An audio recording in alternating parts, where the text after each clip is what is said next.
굉장히 시간이 많이 지났습니다. 주제 발표를 해주신 분들께서는 조금 그 시간을 지켜주셨으면 좋겠습니다. 첫 번째 주제 발표는 사이담을 통해 본 조선 후기 문화 공간으로서의 한옥이라는 주제로 서울대학교 이종문 교수님께서 발표를 해주시겠습니다. 박수로 맞이해 주시기 바랍니다.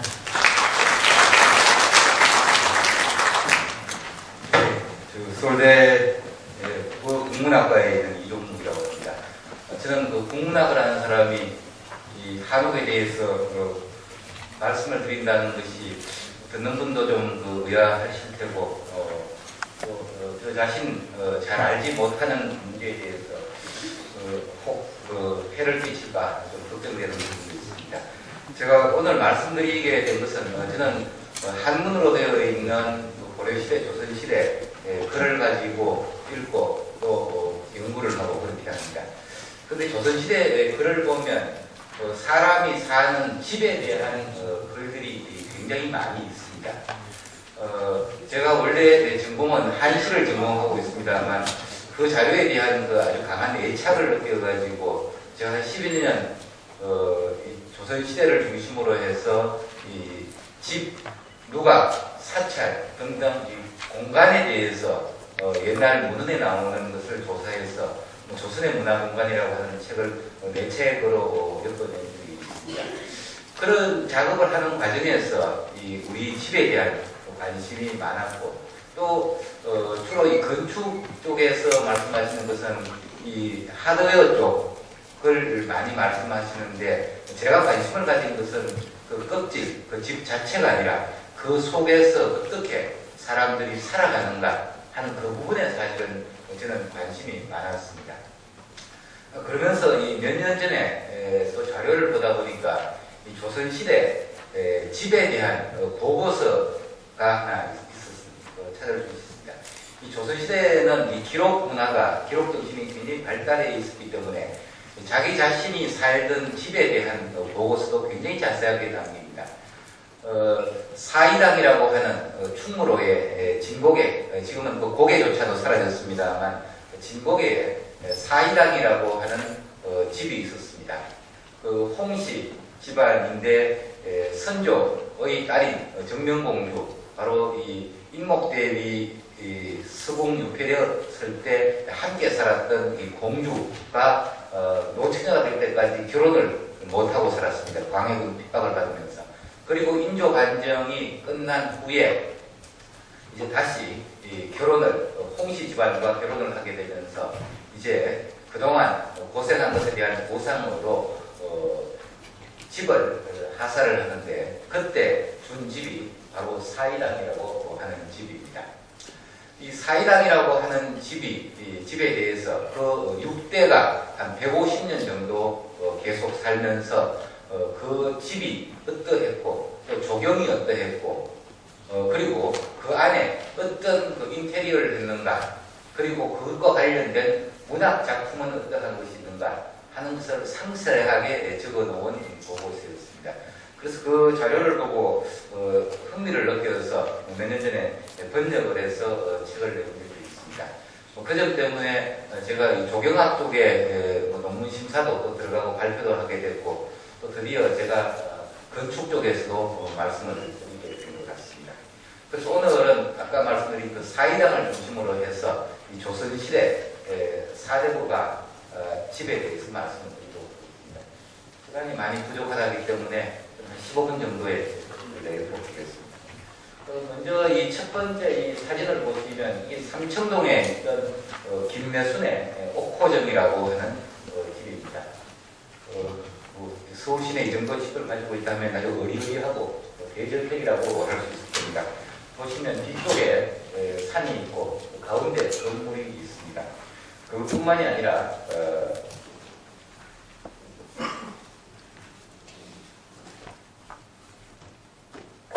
이 돌이 어떤 거예요? 여기 보시면 이제 여기 기본 건물이 있고 여기에 소나무 있고 이쪽에 있는 게 작아서 잘 보이시지 않겠지만 다 화분들입니다. 그러니까 이 건물 이외에도 나무도 있고 화분도 있고 이 바깥에 나무는 기본적인 것이기 때문에 말씀을 드리지 않겠습니다. 저는 생각하기에 집이라고 했을 때 작게는 이 부분이 집이고 크게는 이 부분도 다 됩니다만 이 부분 전체를 하나의 집 개념으로 봐서 설명을 해야 된다고 생각합니다. 왜냐하면 사이당기라고 하는 책이 바로 그렇게 되어 있습니다. 시간이 많지 않기 때문에 제가 뒷이야기 하지 않고 자료집에 대부분 배포를 했기 때문에 제일 마지막 장을 보면서 조선시대 집이 어떠했는가 하는 것을 좀 말씀을 드리겠습니다. 아까 본 삼청동에 있는 옥포점 굉장히 크고 아름답다는 것은 알 수가 있었을 겁니다. 그런데 그런 집이 서울 시내에 어느 정도 있었는가?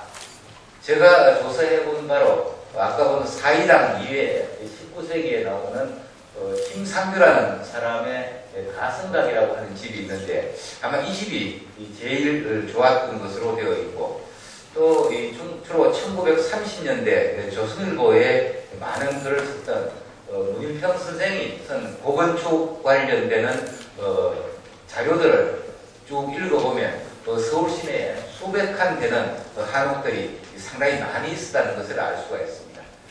우선 이 가성각 자료를 보면서 주로 말씀드릴 사이당하고 연결시켜서 말씀을 드리도록 하겠습니다. 우선 이 부분 좀 보도록 하겠습니다. 이 두실 심상규라고 했습니다. 참 재미난 것이 이 호라고 하는 것을 예전 사람들이 썼습니다. 그런데 호가 이 두실입니다. 보통 이 두실이라고 했을 때는 이것이 자신의 집에 붙이는 이름입니다. 요즘 한옥에 새로 지은 것을 보면 집 이름이 없다는 것이 저는 굉장히 안타깝습니다. 서양에 가더라도 이 라틴어를 조합을 해서 아름다운 집 이름을 짓는데 우리나라는 어떻게 집에 이름 없는 집을 이렇게 많이 볼 수 있는지 이해가 되지 않습니다. 예전에는 다 집 이름이 있었는데 사이당 같은 경우도 마찬가지로 뜻이 있는 집입니다. 사이라고 하는 것은 네 가지 마땅함이 있는 집이다 이런 뜻입니다. 사이당의 주인은 꽃과 그리고 바위, 검은고, 술 이 네 가지를 좋아해서 이 네 가지를 즐기기에 마땅한 집이다. 이렇게 사이당입니다. 다산 정약용 선생이 강진에 내려가 있을 때 또 사이당이라고 하는 그런 명칭을 썼습니다. 사이라고 하는 명칭은 조선시대에 많이 썼는데 어떤 사람은 흉효제신이라고 해서 윤리 강목을 실천하는 집이다.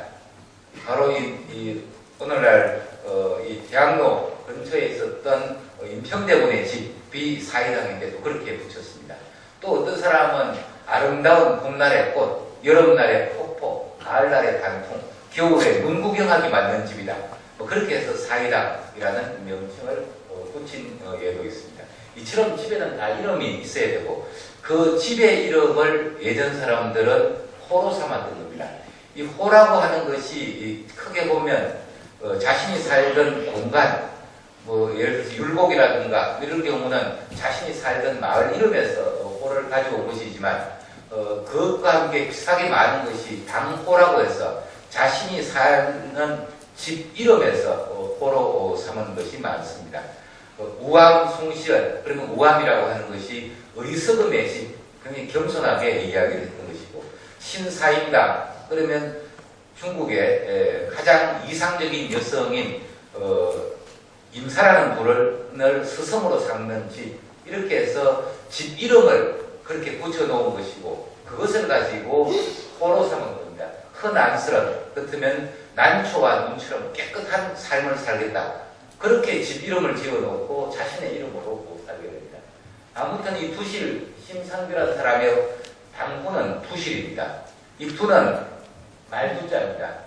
보통 이 조선시대 때 집 이름에 저 말두자가 들어가는 것은 집이 이 곡식을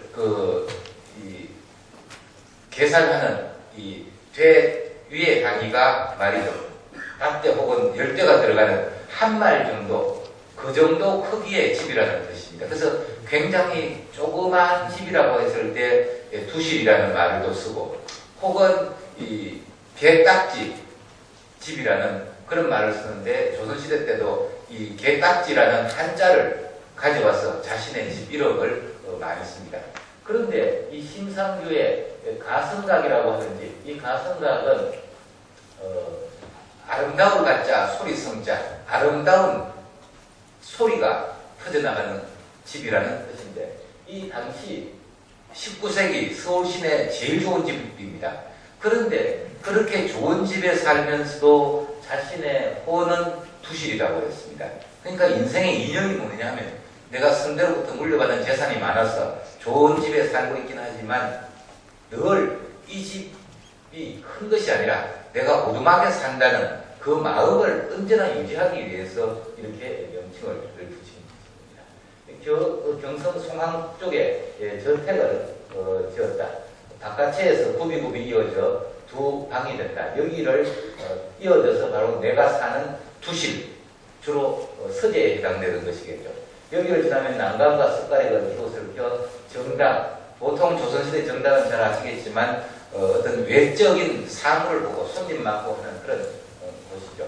그곳을 가성당이라고 했는데, 아까 선생님께서 말씀하신 대로 그 당시 중국의 최고의 지성이라고 하는 옹방강이라는 사람이 80세에 쓴 글씨를 가지고 옵니다. 조선시대 사람들은 그 당시 중국에 가서 그 당시 지성인들과 교류를 하면서 그분들에게 글씨를 받아서 집에 많이 걸어두었습니다. 그리고 가성각 동쪽에 기둥을 높다랗게 꺾어져 북쪽으로 서 있는데 안이 빈 크루와 이중구조의 복합이다. 그 서북 쪽은 붉은 담장이 있는데 벽돌을 쌓아 닮은 원문을 만들고 그 사이사이에 구두를 놓은 방을 두었는데 높은 방, 낮은 방이 있다. 이렇게 했습니다. 사이당은 어떤 구조로 되어 있는가? 아마 이 배포된 유인물에 보면 전체 정당이 100칸이 좀 넘고 거기에 부속 건물들, 수약정이라고 하는 정자, 징회각이라고 하는 누각 등이 있습니다. 이름 하나하나가 재미있습니다. 징회각이라고 하면 마음을 맑게 하는 집이라는 뜻입니다. 수약당이라고 하는 것은 이 복잡한 세상, 복잡하게 살지 말고 될 수 있는 대로 간략함을 간직하면서 사는 집. 또 청소각이라고 하는 건물도 있는데, 청소라고 하는 것은 마음을 맑게 하고 아주 쫀쫀하게 살지 말고 탁 트인 마음으로 살자. 이런 식으로 명칭을 붙여 살았는데, 그 건물 하나하나에는 모두가 몇 칸이고 그렇게 되어 있습니다. 이 건물에도 이 온돌방과 이 마루로 된 구조를 다 밝혀 놓는데, 온돌은 제가 조사해 본 바로는 생각보다 온돌의 보급이 굉장히 늦게 됐던 것 같습니다.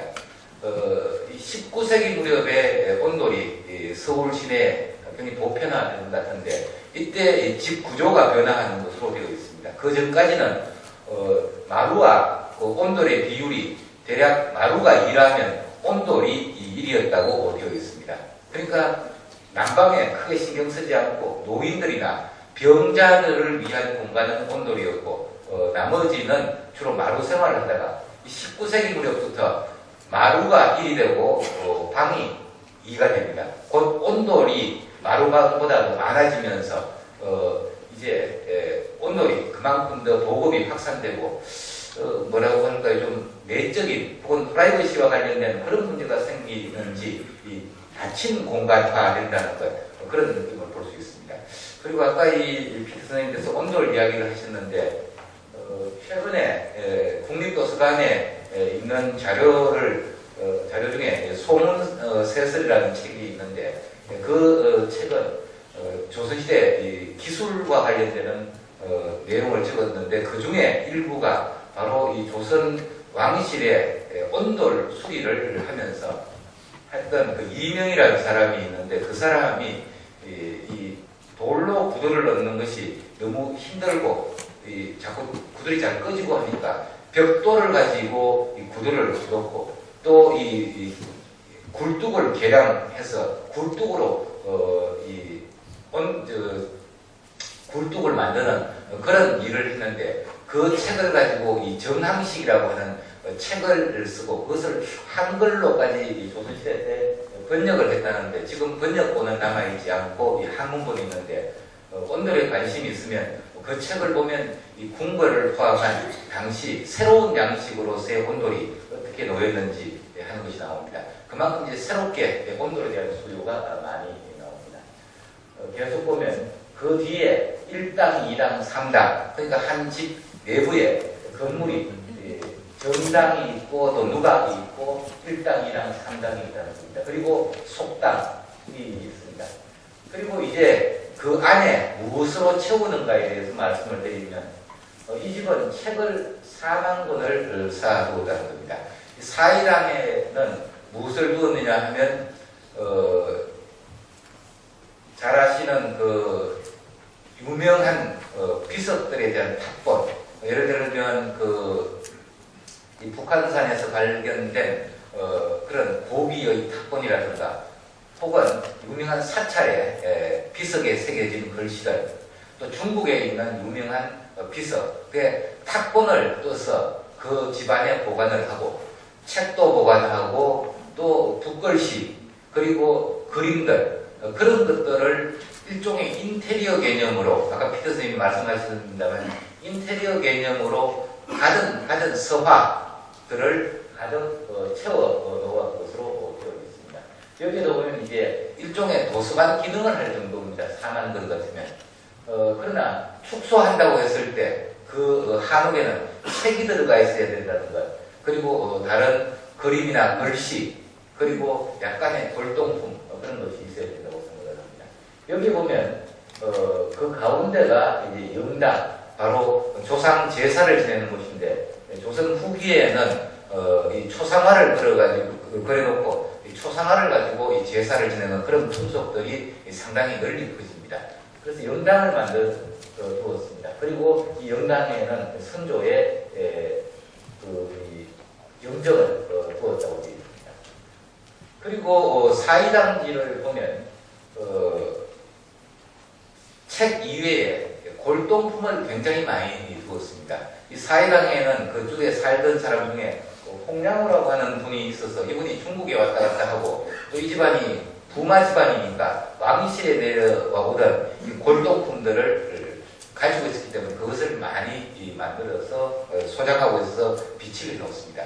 그 당시 이러한 것들이 유행하고 있었기 때문에 심지어 이 박규수, 현재 박규수 선생의 그 아우가 박선수라는 사람인데 이 사람은 이 종이를 흙을 빚어가지고 청동기 그릇을 위조하는 일, 그러니까 그것이 나쁘게 위조한 것이 아니라 이 한옥 속의 인테리어로서 청동기 유물을 두기 위해서 흙을 가지고 그런 것을 만들고 심지어 괴석, 정원을 장식하는 큰 바위 그런 것도 중국에서 수입을 해왔는데 그렇지 않거나 혹은 지금 우리나라 제주도나 이런 데서 하는 용암 그런 것을 캐가지고 이 정원석으로 활용을 하는데 그런 것이 너무 비싸니까 마찬가지로 그런 괴석까지 흙을 빚어서 거기에 채석을 만드는 일들 그런 일들까지 있었던 것으로 보입니다.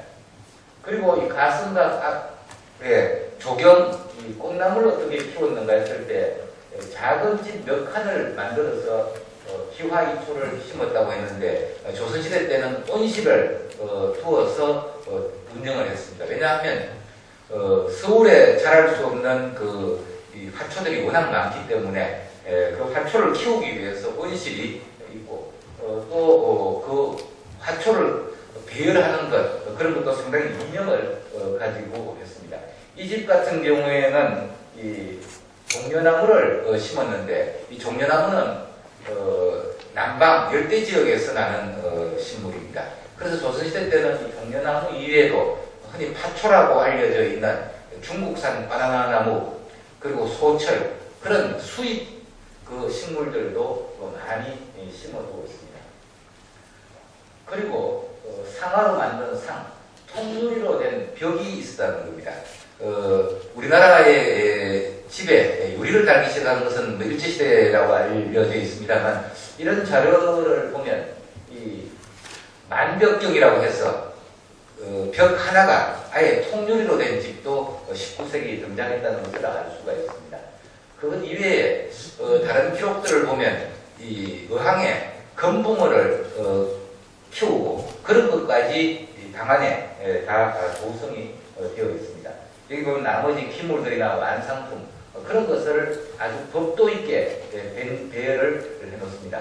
방 안에는 문양이 있는 창, 아까 피 선생님 말씀하신 그런 창고, 그리고 아름답게 생긴 난간, 이 난간도 그냥 만드는 것이 아니라 아주 아름다운 동물을 새기는 그런 난간을 만드는 겁니다. 그리고 발, 휘장, 괴안, 깔개 이런 것까지도 정성껏 만들었습니다. 그리고 이 19세기 특징이 조금 사는 집에서는 청결함을 굉장히 강조를 해서 외국에서 온 분들이 19세기 말 20세기 초에 한양을 묘사하면서 밖에서 보면 굉장히 더러운데 집 안에 들어가 보면 굉장히 깨끗함에 깜짝 놀란다는 그런 기록도 볼 수 있습니다. 여기에서 보면 담벽이나 척간조차도 더럽거나 갈라진 데가 없도록 그렇게 했다는 겁니다. 그러면 여기에서 어떻게 살았느냐? 바로 이 김상주라는 분이 음악과 여색은 좋아하지 않고 굉장히 조용하게 살았다는 겁니다. 그러니까 전부 굉장히 정적인 상태로 살았다는 겁니다. 그리고 서양에서 이 자명종을 구하는데 자명종 가격이 그 밑에 나옵니다만 가격이 황윤석의 글에 따르면 당시 만드는데 4,500량 정도 들었다고 하는데 서울의 집값이 한 4,500량 정도 했을 겁니다. 그러니까 집 한 10채 정도 값입니다. 이 자명종을 두고 또 여기에 보면 이 해시계를 바깥에 두고 정해진 시간에 밥 먹고 그렇게 살았다는 겁니다. 근데 이것은 중국보다도 훨씬 못하지만 우리나라에서는 아주 최고였다. 이런 것을 이야기를 하고 있습니다. 그런데 이렇게 가성가게 되어 있는 것, 이런 것들은 바로 사이당에도 똑같이 거북 모양의 바위를 만들고 그 위에 해시계를 만들어 놓고 또 집 내부 외부의 꽃, 그런 것들은 그대로 확인이 됩니다. 이 꽃에 대해서 조금 더 말씀을 드리면 아까 처음 본 이 삼청동 김조순의 옥호정 같은 경우에는 후원에 정자가 있고 이 장대석으로 계단을 쌓아 놓았는데 그 사이사이에 소나무, 회나무 등이 있고 그것뿐만이 아니라 이 분재용 화분이 굉장히 많다는 겁니다. 제가 이 조선시대 때 분재를 어떻게 했는지 그 기록이 강양의 양화소록을 제가 좀 더 보완해서 책을 낸 적이 있는데 이 양화소록이라고 하는 책이 바로 사대부들의 집을 어떻게 꾸밀까 하는 집을 꾸미는 방법에 대해서 적어놓은 분재의 역사를 적어놓은 겁니다. 바로 이런 데도 보면 조선 초기부터 내려오는 반송, 벽오동, 영산홍 이런 지금 보면 이름을 알 수 없는 꽃들이 굉장히 많이 배치되어 있습니다. 이런 집들이 조선시대 때 많이 있었다고 이야기를 할 수 있습니다. 심지어 가난한 사람, 부자들은 이렇게 살았지만 가난한 사람들은 그러면 어떻게 나도 좋은 집에서 멋있게 살까 라고 하는 그런 교범이 되는 책도 나오고 또 그것 정도가 안 되면 대표적인 것이 홍길주의 숙수념처럼 이 숙수념이라고 하는 것은 글자가 들어 누가 나의 꿈을 이루어 줄까 이런 뜻입니다. 이 사람은 그 책을 써가지고 상상의 집을 만들었습니다. 일종의 도시계획 하듯이 병원도 만들고 도서관도 만들고 별의별 것을 다 만들어서 내가 꿈꾸는 집 그런 집도 만들고 비슷한 방식으로 이 조선시대 양반이 아닌 사람들도 그런 작업을 상당히 많이 하고 있습니다. 요컨대 이 조선시대 사람들이 제 오늘 말씀드린 것은 큰 집 이야기지만 작은 집, 갯가지처럼 작은 집, 부실같이 조그만 집에 살지는 늘 그 사람들이 꿈꾸는 것은 문자향 서번기라는 말입니다. 늘 문화가 살아 숨쉬는 바로 그런 공간을 만들려고 노력했다는 것. 그것이 제가 드릴 말씀입니다. 요컨대 이 건물 자체가 중요한 것이 아니라 건물 안에서 사는 것. 한 예를 들면 이런 게 있습니다. 어떻게 여름을 시원하게 보내는가. 가만히 있으면 시원하다는 겁니다. 움직이면 움직일수록 덥고, 그것처럼 정적인 상태로 마음의 여유를 유지하면서 그 아취, 우아한 그 정치를 즐길 수 있는 마음, 그런 것들이 우울해질 때 바로 이 한옥이 더욱더 의미 있는 공간이 되지 않나 이렇게 생각을 합니다. 생각보다 조금 더 시간을 잡아먹은 것 같습니다. 죄송하게 생각합니다.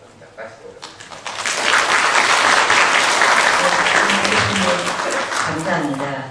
그 조선시대 선조들의 생활상과 정치를 좀 엿들을 수 있는 굉장히 귀중한 시간이었다고 생각을 합니다.